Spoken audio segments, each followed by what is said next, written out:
welcome back to the channel. I'm Stacy and you're watching Pop Culture Time Machine, where we hit rewind and relive the legendary, the cringy, and the unforgettable moments that happened this very week, way back when. Let's dive in. On September 1st, 1984, Tina Turner's What's Love Got to Do with It reached number one on the Billboard Hot 100 chart. This was a historic and culturally significant moment that rippled across the music industry and broader pop culture.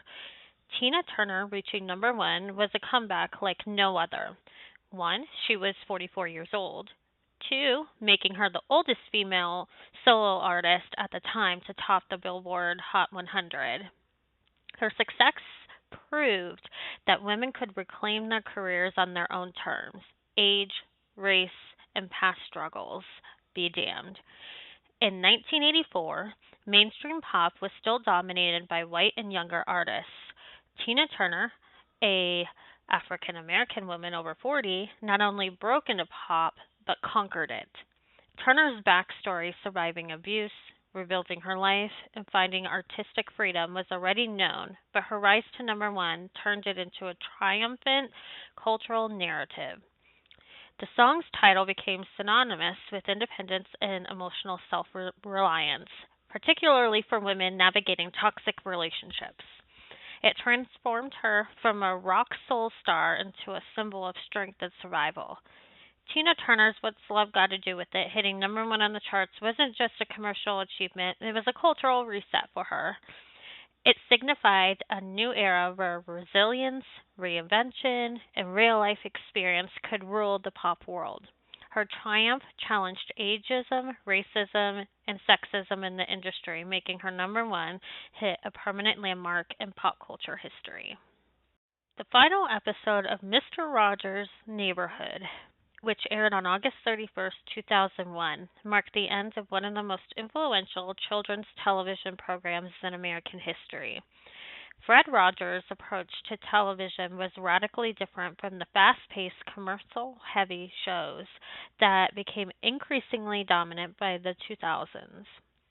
His calm, slow paced, and emotionally intelligent format prioritized children's mental health and self worth. Rogers addressed topics that were often considered taboo for children's programming: death, divorce, war, disabilities, and even racism with honesty and compassion.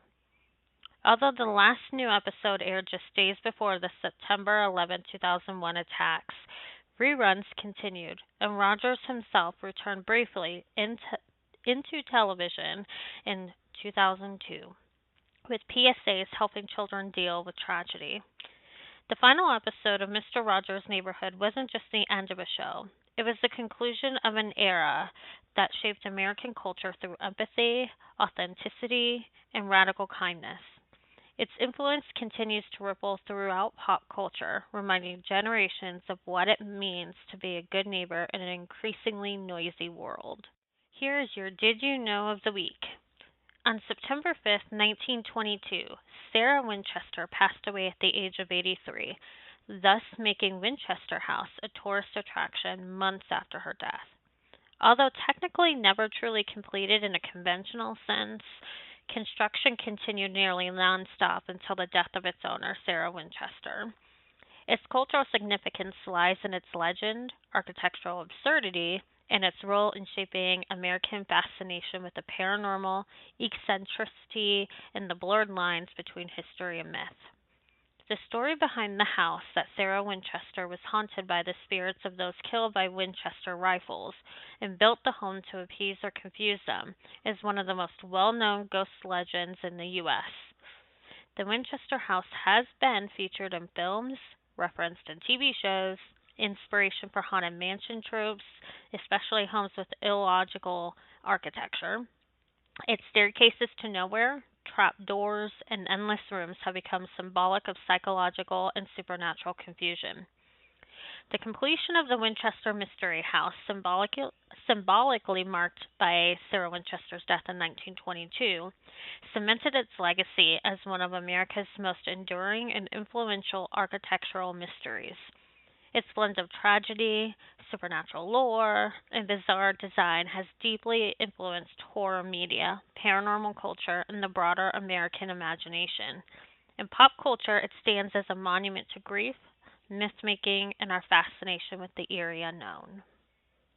And that's a wrap on This Week in Pop Culture History. Let me know in the comments what you remember from this week. Don't forget to like, subscribe, and hit that bell icon so you never miss a throwback. I'm Stacy, and I'll see you next Thursday, same time, same retro channel.